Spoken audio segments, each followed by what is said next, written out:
Juízes 11, 29. Glória a Deus. Depois de Josué, é o 7º livro da Bíblia. Todos acharam?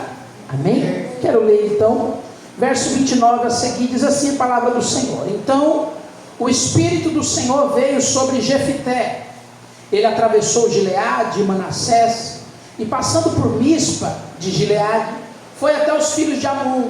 Jefité fez um voto ao Senhor, dizendo: se de fato entregares os filhos de Amon nas minhas mãos, quem primeiro sair da porta da minha casa para se encontrar comigo, quando eu voltar vitorioso sobre os filhos de Amon, esse será do Senhor, e eu o oferecerei em holocausto. Assim, Jefité foi de encontro aos filhos de Amon para lutar contra eles, e o Senhor os entregou nas mãos de Jefité. Ele os derrotou desde Aroer até as proximidades de Minite, 20 cidades ao todo, e até Abel-Quereamim. Foi uma grande derrota sobre os filhos de Amon, que assim foram subjugados pelos filhos de Israel. Quando Jefité voltou para sua casa em Mispa, a filha saiu ao seu encontro, tocando o tamborim e dançando, e ela era filha única. Ele não tinha outra, nem outra filha, nem outro filho. Quando Jefité a viu, rasgou as suas roupas e disse: ah, minha filha, você me prostra por completo. Você passou a ser a causa da minha ruína, porque eu fiz um voto ao Senhor e não posso voltar atrás. E ela lhe disse: meu pai fez um voto ao Senhor, faça comigo segundo o voto que fez. Agora que o Senhor o vingou os seus inimigos, os filhos de Amon. E ela disse mais ao pai: que me seja concedido isto, deixa-me por 2 meses para que eu vá e desça pelos montes e chore a minha virgindade, eu e as minhas companheiras. E o pai consentiu, dizendo: vá. Deixou-a ir por 2 meses. Então ela se foi com as suas companheiras e chorou a sua virgindade pelos montes. Ao fim dos 2 meses, ela voltou para seu pai, que lhe fez segundo o voto que tinha feito. Assim, ela nunca teve relações com homem algum. Daqui veio o costume em Israel, de que as filhas de Israel saírem por 4 dias, todos os anos, a chorar pela filha de Jefité, o gileadita. Amém? Amém. Pai, que a tua palavra, que é viva, eficaz, toca no nosso coração, abra a nossa mente, Senhor, o nosso entendimento nessa noite. Que possamos, no nome de Jesus, sermos tocados pela Tua Santa Palavra, em nome do Teu Filho amado Jesus Cristo. Abençoa a nossa casa, abençoa a nossa família. Abre, Senhor, os nossos ouvidos espirituais, e que nós possamos sair daqui nessa noite, entendendo a Tua voz e a Tua Santa Palavra, no nome de Jesus. Amém, amém. Podemos assentar, glorificando o nome do Senhor, porque Ele é digno de honra, Ele é digno de glória, de adoração. Amém? Amados irmãos, eu quero trazer uma palavra nessa noite, cujo tema é família, o troféu mais precioso. Amém? Então repita-se comigo: família, família, o troféu mais precioso. Amém? Quando nós lemos a Bíblia, irmãos, e a Bíblia normalmente ela vai narrar a história da nação de Israel, e quando a gente lê o livro de Juízes, o livro de Juízes é um livro de ciclo. O livro de Juízes é um livro que um ciclo se repete durante 13 vezes. Durante 13 vezes esse ciclo vai se repetindo. O ciclo onde o povo está vivendo um tempo de paz e de segurança. De repente esse povo apóstata da fé, esse povo vive um tempo de apostasia, se desvia da presença do Senhor, e aí por conta dessa apostasia, desse desvio da palavra, esse povo começa a viver um tempo de servidão. Os inimigos vêm para subjugar a nação de Israel, e aí porque eles estão sofrendo, eles estão se escravizados, porque eles estão humilhados, aí eles clamam a Deus, eles vêm para a presença do Senhor, pedindo que Deus venha levantar um juiz com mão forte. Deus levanta um juiz, julga a nação, livra a nação do problema que eles estão vivendo, e aí eles começam a viver de novo um tempo de paz, um tempo de segurança. Aí a gente pensa, agora eles vão ficar só assim. Não, aí eles começam, se apostam da fé novamente, se desviam, e o ciclo volta a acontecer durante 13 vezes. O livro de Juízes, eu gosto de às vezes pensar que é como se fosse uma gangorra. Ora Israel está lá em cima, ora Israel está lá embaixo. Esse ciclo ele acontece. E o personagem que nós lemos é um juiz. É um desses libertadores que Deus levantou nesse período tão duro que a nação de Israel vive, que é o juiz chamado Jefté. Amém? Jefté, ele é um gileadita.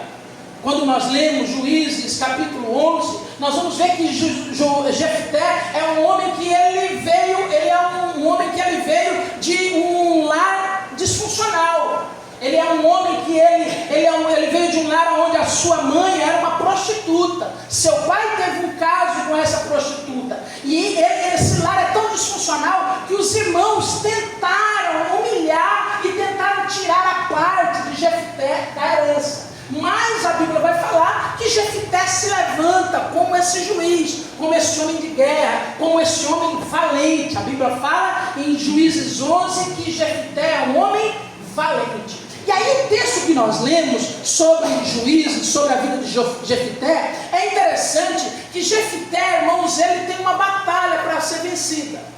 O povo dos amonitas invadiram Israel e estão cercando Israel. E Deus precisa agora, vai levantar esse juiz para libertar esse povo.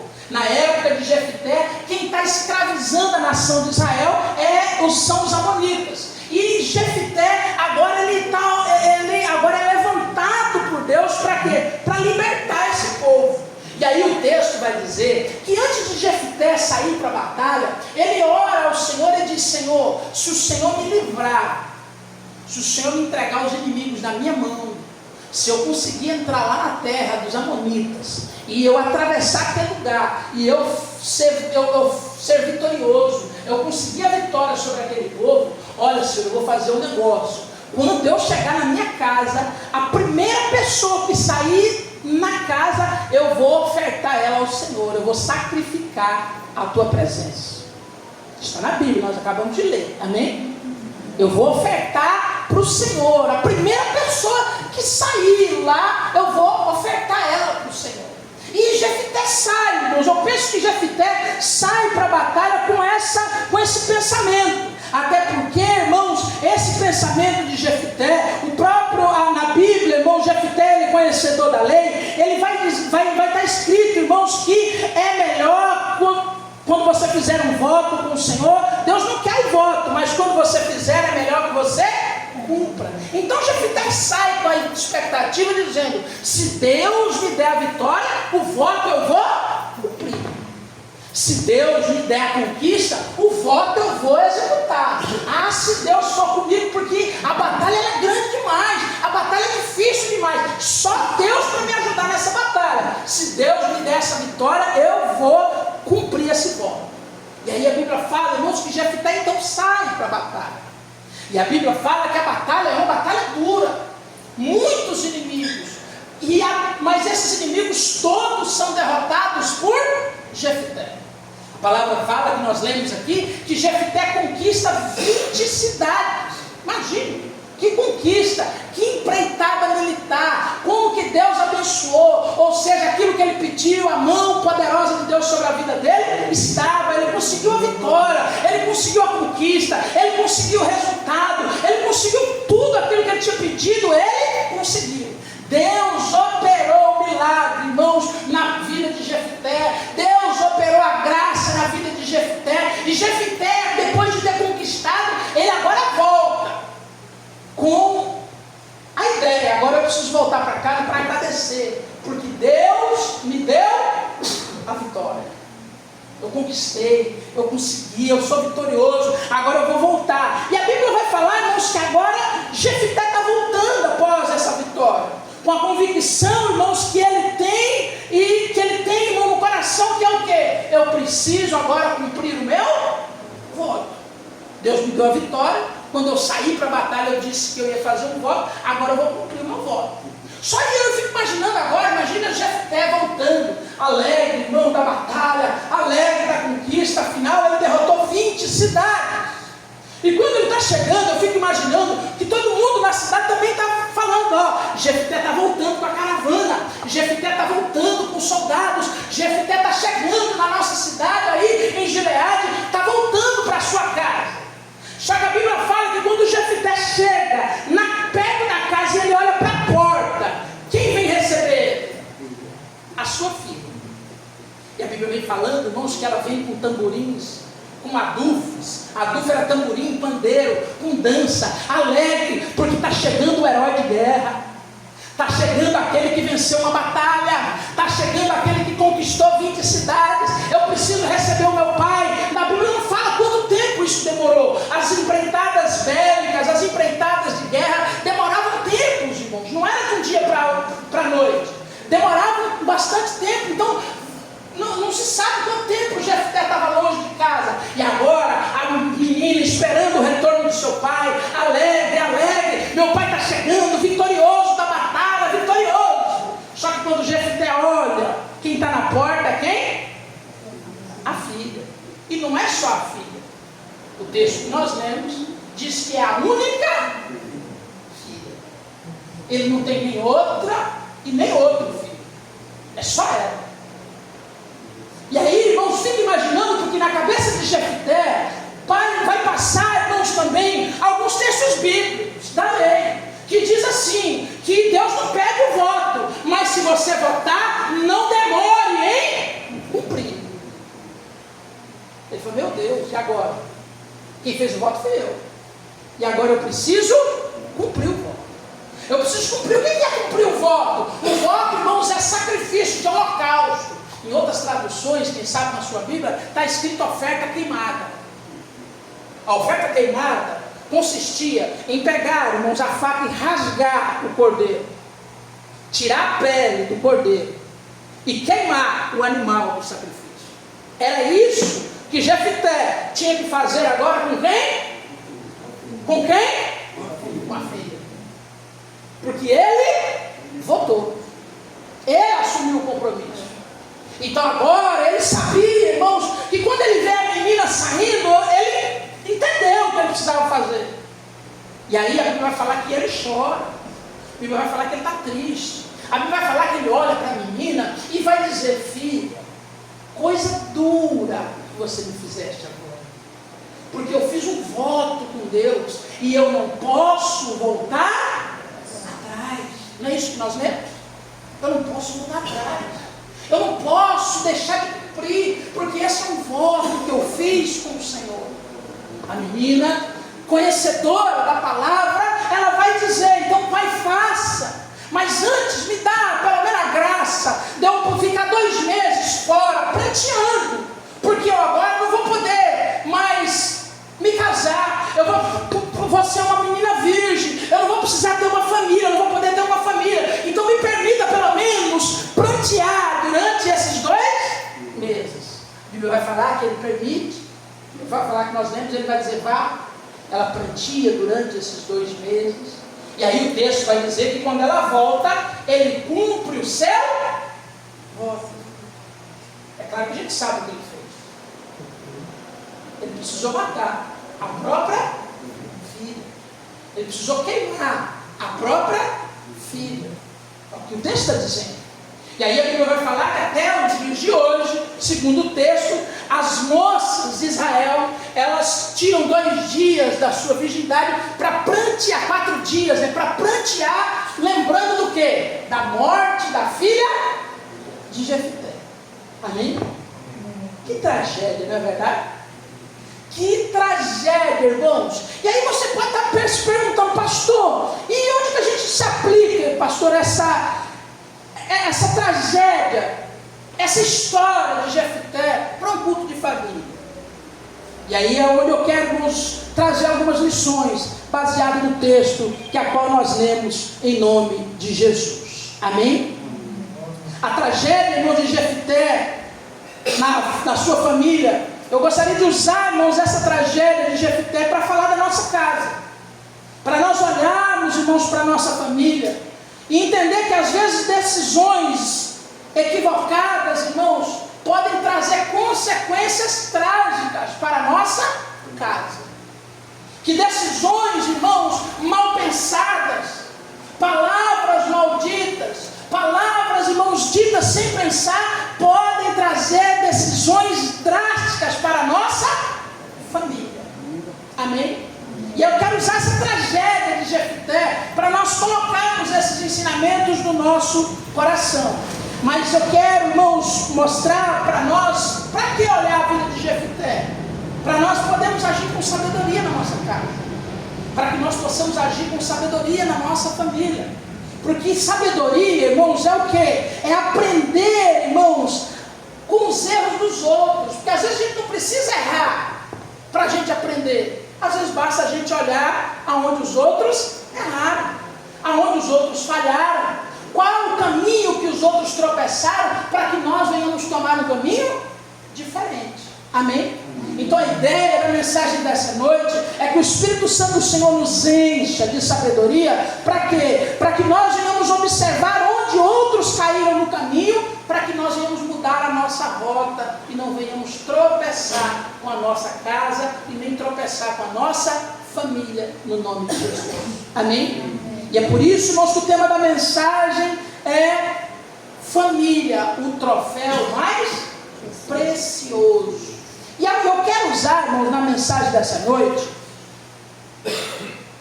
as lições que nós vamos aprender, que serão 4, usando a palavra. Quando a gente fala de família, a gente gosta de dizer: eu e minha casa serviremos ao Senhor. Toda vez que a gente fala de casa, a gente lembra a família. Então eu quero usar a palavra casa, para que a casa seja um exemplo para a nossa família, a casa seja as lições que nós precisamos tirar. Amém? Então a primeira lição, irmãos, ela está na letra C de casa. Amém? Na letra C. E qual a primeira lição, pastor? Cuidado, irmãos, para você não sacrificar a família em busca de vitórias externas. Amém? Cuidado para você não sacrificar a sua casa, aquilo que está dentro da sua casa, aquilo que está na sua família, em busca de vitórias externas. A palavra, irmãos, a tragédia de Jefté, ela se inicia por quê? Porque Jefté vai em busca de uma vitória. Ele precisava da vitória dos amonitas. Deus precisava levantar alguém que derrotasse os amonitas. Cuidado, irmãos, para que a sua busca por vitória lá fora não esteja sacrificando o que está dentro da sua casa. A palavra vai declarar no texto que nós lemos que os amonitas tiveram uma grande derrota. Não é isso o texto que nós lemos? Os amonitas tiveram uma grande derrota. Foram 20 cidades que Jefté tomou. Foram 20 cidades que foram tomadas pelo poder de Jefté. Então significa que se os amonitas tiveram uma grande derrota, significa que quem teve uma grande vitória? Quem teve? Jefté. Às vezes, irmãos, nós estamos tendo muita vitória lá fora, mas estamos sacrificando o que está dentro da nossa casa. Às vezes nós estamos tendo resultados, irmãos, expressivos lá fora, onde todos ficam admirados, aonde todos batem palma, aonde todos admiram, mas dentro de casa nós estamos sacrificando aquilo que é mais importante. Dentro de casa estamos sacrificando aquilo, irmãos, que era para nós zelarmos. Jefté estava tendo vitória lá fora, mas quando chegou, matou a sua única. Às vezes nós estamos tendo vitórias, irmãos. Às vezes nós estamos em busca dos resultados. Às vezes nós estamos em busca, irmãos, das conquistas. Às vezes nós estamos em busca, irmãos, de sermos vitoriosos. Mas estamos esquecendo do principal, de valorizar, irmãos, o que realmente tem valor dentro da nossa casa. E eu não estou dizendo isso, irmãos, para falar para você que você não precisa buscar vitória. Eu não estou dizendo isso para dizer para você que você não precisa buscar resultado. O que eu estou dizendo, irmãos, para você é que às vezes você tem que entender que as vitórias Deus vai dar para você. Você não precisa matar aquilo que está dentro da sua casa.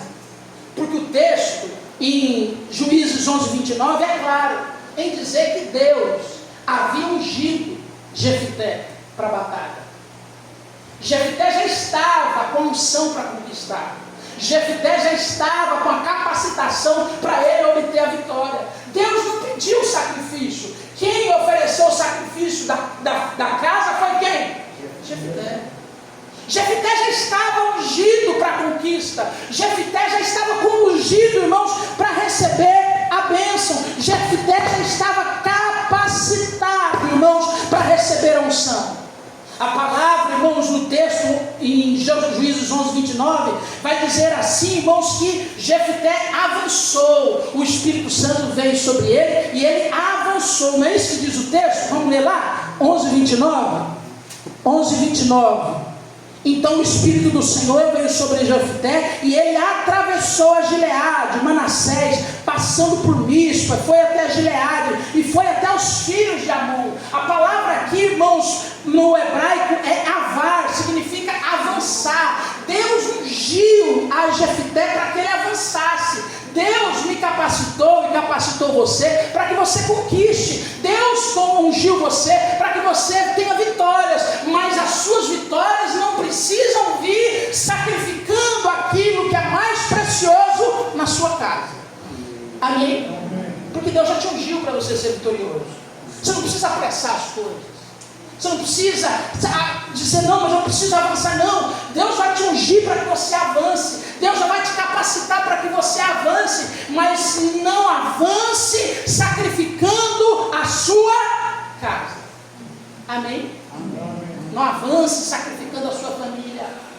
Não avance sacrificando aquilo que Deus entregou de mais importante na sua mão. A sua família não pode pagar o preço, irmãos, pelas suas conquistas. Não abra mão da sua família pelas suas vitórias. Amém? Não abra mão. Então, por isso, a primeira lição, irmãos, é que nós precisamos cuidar, irmãos, para não sacrificarmos a família em busca das vitórias externas. Porque às vezes nós estamos tão buscando as vitórias. Jefté obteve vitória de 20 cidades, mas quando chegou, matou a sua filha. Às vezes nós estamos tanto em busca das conquistas, dos resultados, e estamos sacrificando o que é mais importante, que é a nossa casa, no nome de Jesus. Amém? Segunda lição, irmãos, a letra A de casa. A segunda lição é: amor e atenção à família valem mais que qualquer conquista. Amém? Amor e atenção que você dá para a sua família vale mais que qualquer conquista. Por quê, pastor? Porque não há vitória, irmãos, lá fora que possa substituir a nossa família. O que há dentro da nossa casa é irreparável. O texto vai dizer que quando Jefté volta para casa, quem que sai para recebê-lo? Quem que sai? A única filha. E agora, irmãos, quando ele sacrificar, ele não vai poder ter outro. Amém? Porque é insubstituível. É uma perca irreparável para Jefté agora. E a nossa família, nós precisamos entender que por mais que tenhamos tido conquistas lá fora, não vale o preço de perder, irmãos, algo que é irreparável. Amém? A nossa família é irreparável. As vitórias lá fora não podem substituir essas perdas, porque elas são irreparáveis. Nada, irmãos, pode substituir o tempo que os pais estão deixando de investir nos filhos. Nada substitui. E às vezes nós justificamos, não, Senhor, mas é porque eu estou conquistando. Jefté, quem sabe, estava com esse mesmo, não, porque eu estou conquistando. Mas nada substitui, irmãos, a atenção, o tempo que os filhos estão deixando de ter. Nada substitui o tempo que os pais precisam investir nos filhos. Amém? Nada, irmãos, pode substituir o tempo de qualidade que o casal desfruta juntos. Não, porque a gente não tem tempo, a gente está cansado, não, nada substitui o tempo que o casal ele investe em qualidade juntos. Isso não volta atrás, é irreparável. Amém? Eu preciso tomar cuidado com isso, porque eu posso estar conquistando muita coisa lá fora, mas sacrificando a minha casa. Eu não posso ter essa atitude. Nada pode substituir, irmãos, as memórias que são construídas pela família. Como, por exemplo, um momento numa refeição, um momento onde estão todos sentados à mesa. Isso são memórias que são criadas. Nada pode substituir, irmãos, momentos de passeio de família, uma festa, irmãos, para comemorar, irmãos, uma celebração por uma conquista, por menor que ela seja, um reconhecimento por uma realização. Nada substitui. Um filho saber que o pai, por mais, porque às vezes o pai olha para o filho, o filho teve uma nota boa, o filho foi um bom aluno, o filho conquistou um trabalho, aí às vezes o pai, em vez de dar uma palavra de ânimo, o pai só olha e diz, não fez mais que a sua obrigação. Aí ele não vai se esforçar, porque ele entende que o que ele está fazendo não é mais do que a sua. Ele vai crescer com aquilo, irmãos. E ele não vai esforçar mais. Por quê? Porque toda vez que ele quiser se esforçar, não, eu estou fazendo só a minha obrigação.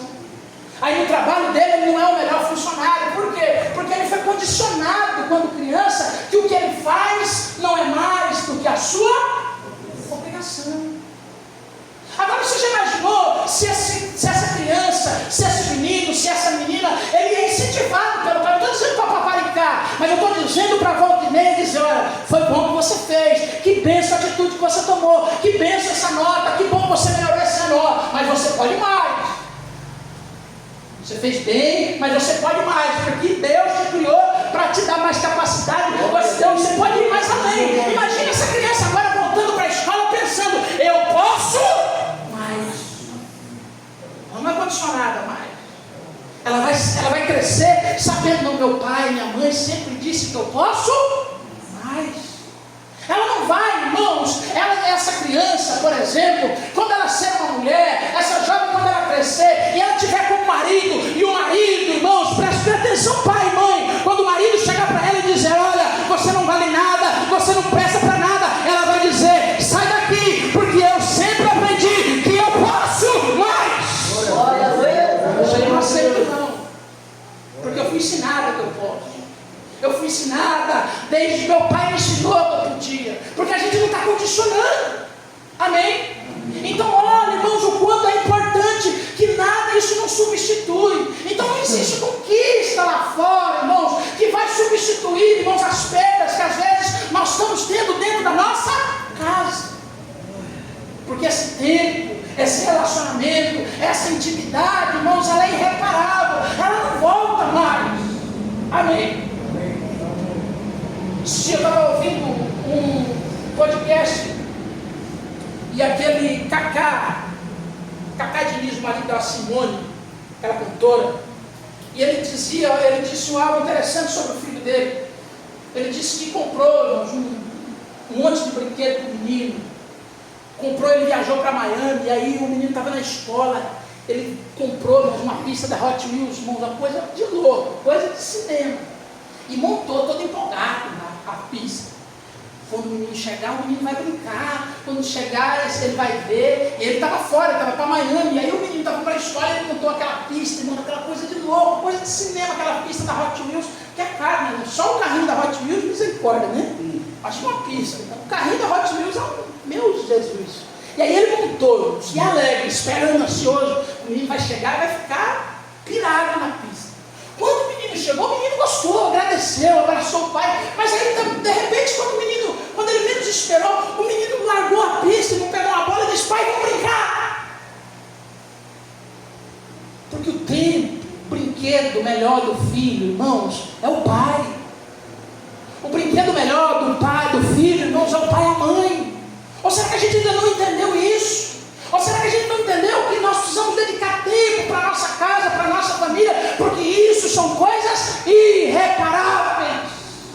E eu estou falando, irmão, de alguém que tem muito dinheiro, que o filho que tem tudo olhou e a única coisa que o menino queria era brincar com o seu pai.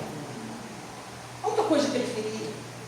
Quem sabe nós, irmãos, há pessoas aqui nessa noite que de repente cresceram, faltando de repente um abraço do pai, faltando de repente uma palavra de ânimo do pai. Quem sabe pessoas aqui, irmãos, cresceram que não tiveram essa oportunidade, são hoje pessoas abençoadas, são hoje homens e mulheres de bem, são pessoas que têm pastor. Se de repente lá atrás eu tivesse recebido esse abraço, se lá atrás eu tivesse recebido essa atenção, de repente seria diferente para mim também. Porque é irreparável, irmãos. Nada substitui, e nós precisamos entender isso na nossa casa, na nossa família. Nada pode substituir as memórias que são construídas, as relações que são fundamentadas, irmãos, nada. E isso eu estou falando dos filhos, mas isso serve para os nossos pais. Isso serve para os filhos também, para os pais, em relação aos seus pais. Porque pode ser, irmãos, que às vezes a gente deixando de ter esse relacionamento com os pais, vai chegar um dia que de repente a gente vê, às vezes a gente vai em velório, a gente vê as pessoas lá na beira do caixão. Quantas vezes a gente não vê essa cena das pessoas chorando? Ai, meu Deus, faz voltar, perdão. Por quê? Porque não volta atrás mais. Perderam tempo, não perdoaram, não tiveram relacionamento e agora estão arrependidas, com o coração cheio de remorso por conta dessa condição que perderam o tempo, irmãos, em nome de Jesus. Amém? Amém. Terceira lição, irmãos, na letra S: sacrifícios errados destroem o que Deus não pediu. Amém? Amém. Deus não pediu o sacrifício da filha de Jefté. Às vezes nós estamos sacrificando, estamos fazendo votos, estamos sacrificando, irmão, na boa vontade, na boa intenção, fazendo coisa que Deus não aprovou, que Deus não está aprovando. Fazendo, irmãos, lutas e batalhas que Deus não está nesse negócio. E às vezes a gente está com a desculpa, não, mas eu estou conquistando, eu estou trazendo resultado, mas Deus está olhando e diz, tá, mas eu não pedi. E não foi esse o papel que eu te fiz. Não foi com essa finalidade que eu te levantei. Não foi com esse propósito que eu chamei você. E às vezes a gente está orando ao Senhor e dizendo, não, Senhor, mas eu estou fazendo, é para ti. Apesar de Jefté acreditar que ele estava cumprindo a mesma lei condenava o sacrifício humano. Deus não aprovava o sacrifício humano. Jefté vem cumprir. Não, eu preciso cumprir, porque a Bíblia está falando que se eu votar eu tenho que cumprir. Mas a mesma lei dizia que não era para ele sacrificar. A mesma lei, irmãos, em Levítico 18, 21, está escrito assim: e não entregue nenhum dos seus descendentes para que se dedique a Moloque. Moloque era um deus, era uma divindade. Não profane o nome de Deus. Sacrificar a filha, irmãos, sacrificar a família, sacrificar a nossa casa é profanação. Amém? Deus não está aprovando.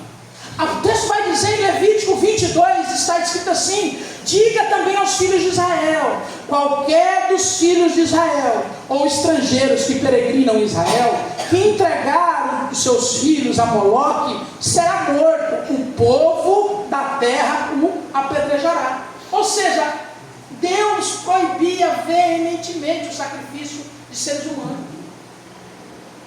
Deus não queria o sacrifício. Aí você vai perguntar, pastor, mas por que Jefté sacrificou? Porque esse era o costume dos povos da época.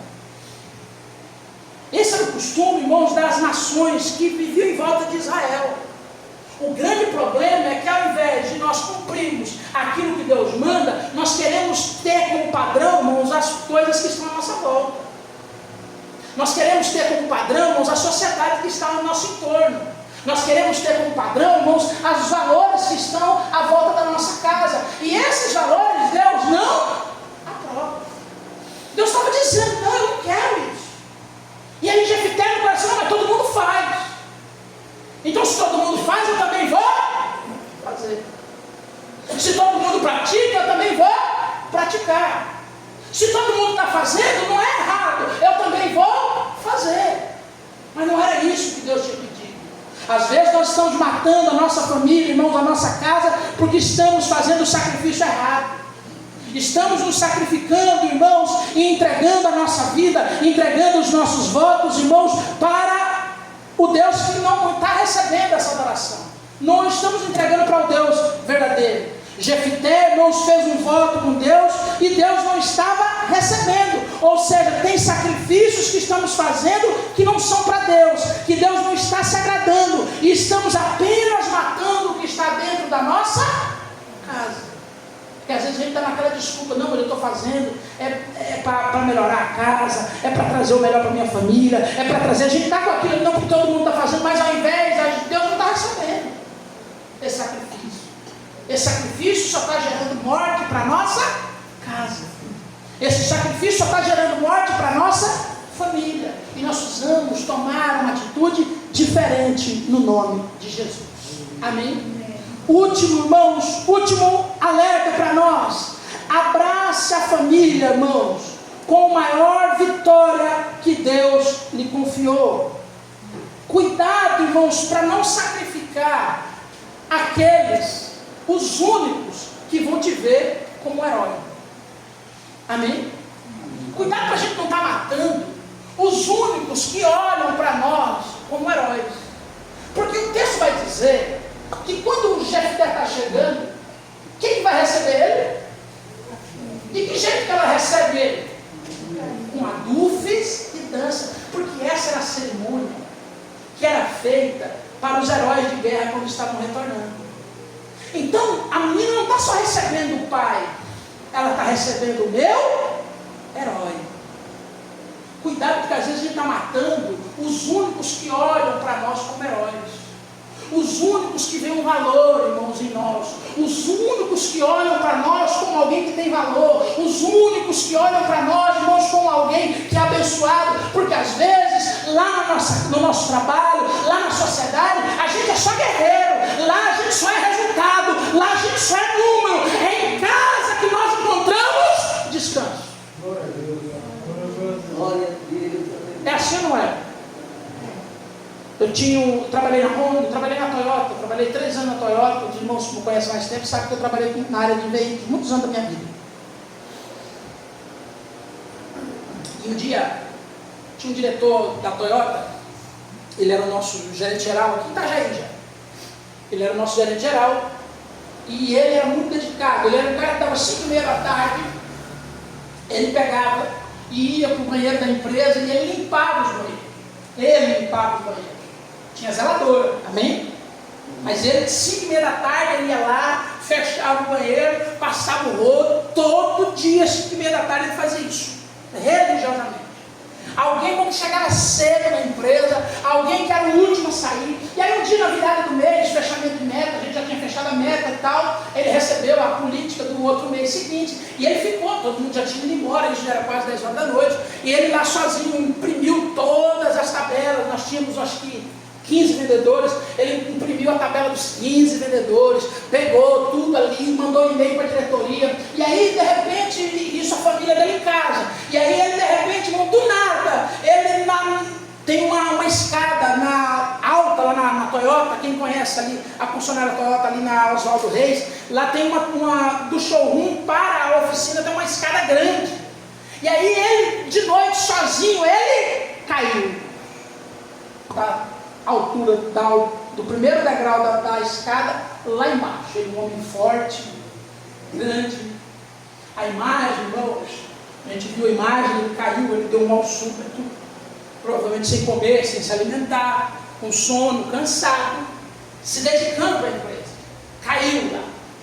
E aí a boca dele arrebentou, ele gastou quase uns 100 mil reais na boca dele, para os irmãos terem uma ideia. Arrebentou a boca dele. Foi bem na época da pandemia ali. Quando começou a pandemia, ele até estava usando máscara, mas aí a pandemia já estava usando máscara, então quase ninguém percebeu, né? Mas ele arrebentou, irmãos, a boca dele todinha, assim, e quase morreu lá. Ele ficou lá quase agonizando, ninguém tinha visto. Aí ele ligou, ele acordou depois de uns 15 minutos, a gente viu na câmera, ele liga para um colega que morava ali perto, para o colega mandar uma ambulância, porque ele falou que ele tinha caído, ele não tinha conseguido. A única coisa que ele conseguiu fazer foi isso. Sei que tiraram dele. Aí eu penso, se ele tivesse morrido ali, naquela noite, de manhã, a moça da limpeza ia limpar o sangue, nós íamos fazer uma oração que nós fazíamos ali todos os dias, e o dia ia seguir normal. Aí você vai falar assim, pastor, será? Mas bem, na frente da Honda, aí eu fui trabalhar na Honda, que é do lado. Na frente da Honda, um rapaz com um caminhão cegonha, de manhã, um rapaz, um ajudante do cegonheiro, deu um mal súbito e caiu e morreu, descarregando o carro. Eu estou falando que eu vi, não estou falando que eu escutei de ninguém não, tá? Ele caído lá no meio do ferro, o rapaz descendo do carro, passou por cima dele assim, para tirar outro carro esperando o bombeiro vir, ele morto. Porque a vida continuou do mesmo jeito. Por que eu estou dizendo isso? Para dramatizar? Não. Para você entender que lá fora nós somos os guerreiros. Lá fora nós somos o resultado. Lá fora nós somos o número. Mas é só em casa é que nós somos os verdadeiros heróis. É só em casa. E quando a gente chega aqui, a esposa, os filhos veem que está chegando ali um herói. Amém? Porque lá fora, irmãos, a gente só é mais um. Amém? Lá fora a gente só é mais um resultado. E aí, às vezes, nós estamos sacrificando no lugar errado. Porque às vezes nós estamos tirando a vida, irmãos, estamos sacrificando no lugar errado. Porque as vitórias que eram para ser celebradas, o sacrifício que nós não podemos ter, irmãos, é dentro da nossa casa. Amém? Nós não podemos, irmãos, matar aquilo que é irreparável dentro da nossa casa. Às vezes as nossas atitudes equivocadas de hoje, também, irmãos, nós precisamos tomar cuidado. Porque às vezes as nossas atitudes equivocadas de hoje estão gerando, irmãos, estão matando o futuro da nossa família. Não está só matando agora, mas também está matando o futuro. Aí você vai dizer assim, como assim, pastor? Jefité matou sua menina. Amém? Jefté matou sua filha. Jefté matou uma futura mãe. Jefté matou, irmãos, uma futura esposa. Jefté matou uma futura mulher da sociedade. Porque ela não teve, irmãos, a oportunidade de realizar os seus sonhos, de ter a sua vida continuada.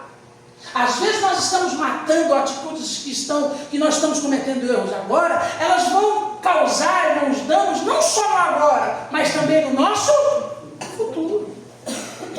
Amém? Eu sei que é duro, irmãos, às vezes nós ouvimos uma mensagem como essa, mas é necessário, porque sabedoria é aprender com o erro dos outros para nós não errarmos. É olhar, irmãos, que atitudes às vezes que os outros estão tomando podem ser evitadas para quê? Para que nós venhamos zelar da nossa casa e da nossa família. Porque Deus nos chamou, irmãos, para termos uma família abençoada. Assim como Deus ungiu a Jefité, Ele ungiu a mim e a você para que nós avancemos, para que nós conquistemos. Mas não se confunda no meio do caminho. Não sacrifique aquilo que Deus não pediu. Amém? Para nós concluirmos e orarmos, não faça como Jefité, que a sua campanha, irmãos, pelas suas vitórias, pelos seus resultados, não comprometam a sua família, pois a vitória que realmente importa é a nossa família. A nossa família é o verdadeiro troféu. A nossa família é o verdadeiro prêmio. A nossa família é o verdadeiro resultado que nós precisamos buscar. Abrace sua família, celebre as pequenas vitórias juntos, invista tempo nos seus, porque esse é o troféu mais precioso que Deus colocou nas suas mãos. Amém? Esse é o troféu. O troféu, irmão, da nossa vida é a nossa família, no nome de Jesus. Eu lembro que teve um ano, eu e minha esposa, nós estávamos passando por uma dificuldade financeira, não que nós não tenhamos, né? Nós continuamos passando, né? A dificuldade só muda, né? Era uma outra fase, mas continuamos nessa mesma dificuldade. E teve um ano, irmãos, que aí eu decidi trabalhar de noite. Eu trabalhava de dia na concessionária, eu tinha mudado de concessionária, eu tinha ido para a concessionária para Citroën. E eu sabia que a Citroën vendia menos que a Toyota, que a Honda, e que meu salário ia diminuir. E eu nessa condição eu falei assim, amor, eu vou pegar a moto, eu tinha uma moto, eu falei, vou pegar a moto e vou servir, vou entregar pizza. E fui entregar pizza. Nunca tinha feito isso na vida. Mas eu falei, vou ter que fazer. e fui entregar pizza. E aí eu trabalhava de manhã até às 6h30 na concessionária, 7 horas eu pegava na pizzaria até a meia-noite, chegava por volta de meia-noite e meia, em casa, 1h da manhã, ela já estava dormindo a maioria das vezes, e a gente só se via no outro dia. E eu fiquei com isso quase 1 ano e meio. E aí eu trabalhava de terça a domingo na pizzaria, e na segunda eu folgava. Só que quem trabalha com funcionário, quem conhece funcionário vai saber, funcionário não é só sábado, meio-dia, é ferão, é treinamento, eu tenho que ir para outra cidade fazer stand, e tudo isso correndo. E era aquela pauleira. Sábado à tarde, que era o dia que eu estava em casa, às vezes, quando não tinha ferão, aí eu também não via a esposa direito. Ela estava em casa, mas ela ia lá para o sofá e eu estava cansado. E o que eu ia fazer? Dormir. Eu precisava recuperar para tudo aguentar. E eu fiquei isso 1 ano e meio. Inverno, chuva, mas isso era menos. Mas isso me tirou o tempo da igreja. Isso me tirou tempo com a esposa. Ou seja, eu estava sacrificando as coisas erradas. E aí eu ainda dizia, não, porque aí eu vou pegar esse dinheiro, a gente vai trocar de moto, a gente vai pegar esse dinheiro, vai colocar, vai aumentar, vai trocar o carro.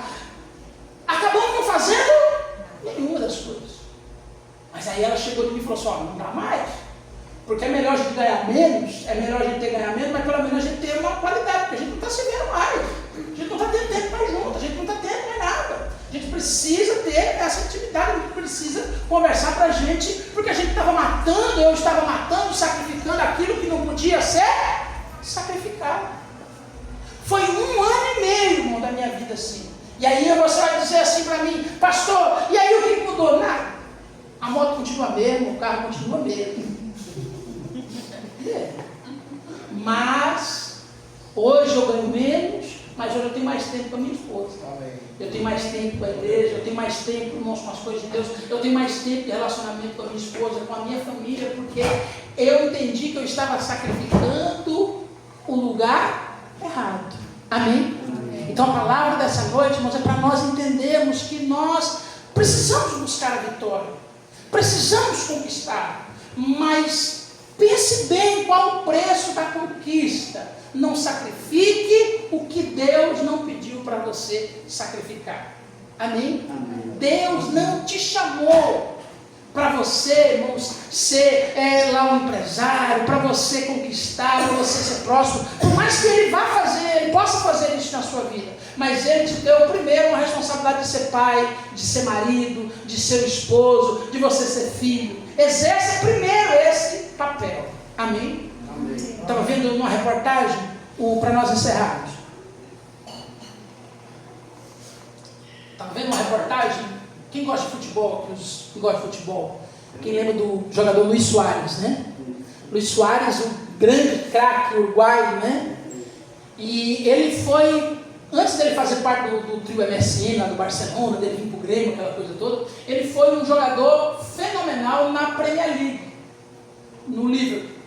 E teve um jogo, irmãos, acho que contra o Burnley, o Liverpool, ele marcou, acho que um hat-trick. Ele marcou 3 gols na partida. Foi um escândalo. Uma atuação fenomenal e mais um passe para gol. Foi o cara da partida. Todo mundo, irmão, chegou. Isso o Luis Soares, sempre o relato dele. Todo mundo chegou e aplaudiu o Luis Soares. Todo mundo comemorou, disse que ele era o cara, que bom, ele é o craque e tal e tal. Quando ele chegou em casa, ele pensou, agora minha esposa também vai chegar, vai me dar os parabéns. E aí, quando ele chegou em casa, a esposa dele não falou nada. E ele olhou e falou, rapaz do céu. E aí ele dormiu, jantaram com as crianças e tal. No outro dia, ele, curioso, ela olhou para ele e disse, você deve estar pensando, por que eu não te falei nada? Todo mundo falou, eu falei, pois é. É porque todo mundo falou para o Luis Soares, você aqui é meu marido. Aqui na minha casa, você é o pai das nossas filhas. Eu não te falei nada para você entender que o papel seu aqui não é do Luis Soares. O papel seu aqui é de ser o meu esposo e de ser o pai das nossas filhas. É para você não esquecer quem você é. E às vezes a gente esquece quem a gente é. Às vezes a gente esquece qual é o nosso principal papel que a qual nós fomos chamados. Amém? Às vezes, irmãos, eu falo de mim, é difícil eu falar de mim, mas é bom a gente às vezes falar das nossas atitudes, dos nossos erros. Eu não estou aqui para dizer que a gente é certo. Às vezes eu trabalhava na concessionária e chegava estressado. E às vezes eu descontava na minha esposa. Às vezes eu descontava em casa. E aí depois eu tinha que cair em si e falei, puxa, peraí, mas ela não tem culpa do meu estresse, da minha raiva, ela não tem culpa da minha dificuldade. Porque às vezes a gente está sacrificando aquilo que não pode ser sacrificado. Amém? Que Deus possa, irmãos, ter colocado consciência no seu coração para você entender que a sua família é o seu principal troféu, no nome de Jesus. Se coloque de pé, em nome de Jesus. Aleluia.